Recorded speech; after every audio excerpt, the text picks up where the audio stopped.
Naku po, mga minamahal, talaga nga namang yari itong si former President Duterte dito kay General Nicolas Torre. Kumbaga, biruin mo na lahat. Wag lang itong si General Torre kasi hindi to nabibiro. So ngayon nga po mga minamahal, ito yung balita. Pakita natin sa inyo O, basahin natin.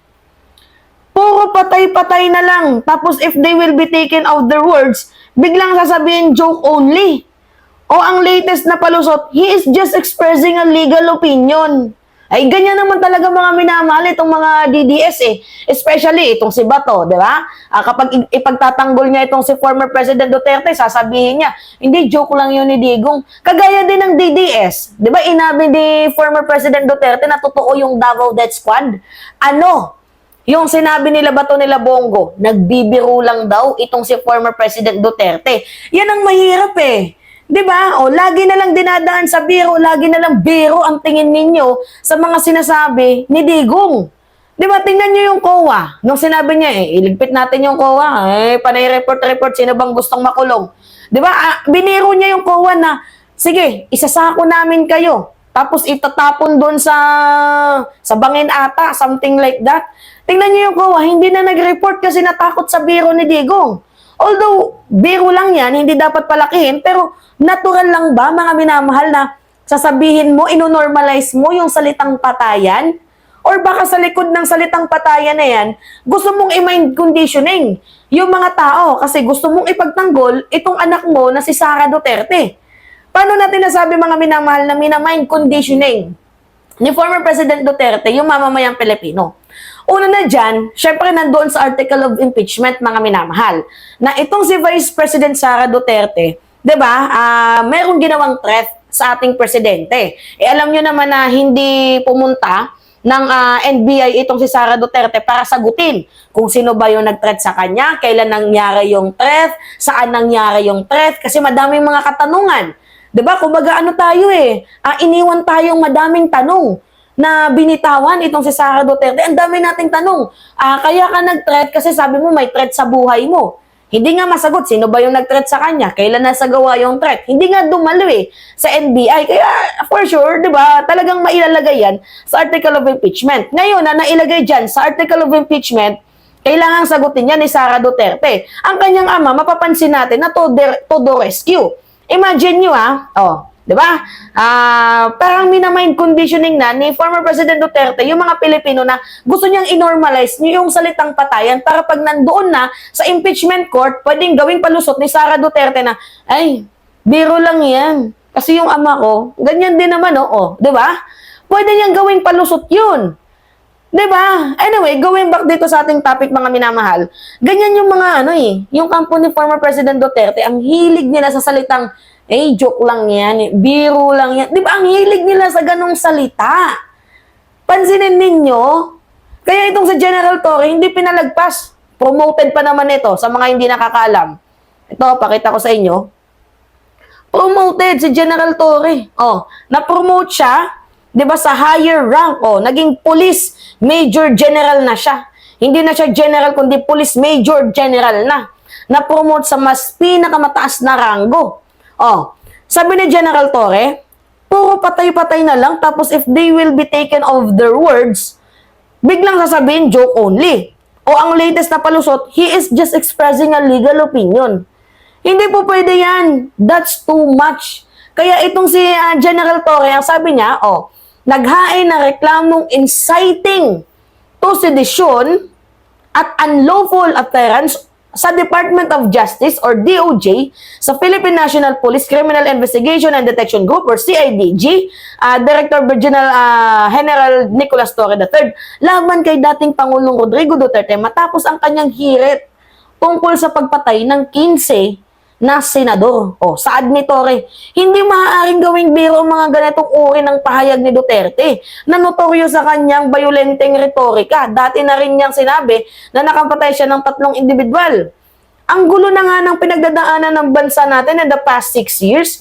Hanggang ngayon ba naman dadalhin natin yung gulo na yan?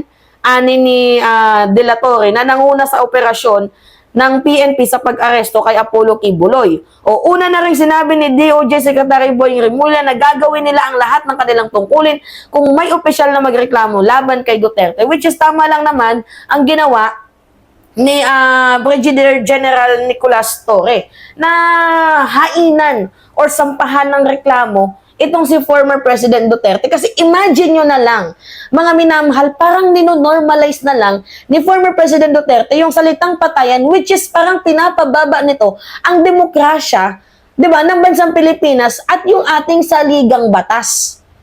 Payag kayo nun? Di ba, puro na lang, mismong sa bibig pa ha, ng isang dating Pangulo ang salitang patayan. Kaya nga sabi ko sa inyo, mga minamahal, mukhang if we will connect the dots, talagang andali sa kanilang magsabi ng patayan, maybe meron nga talaga silang mafia, di ba?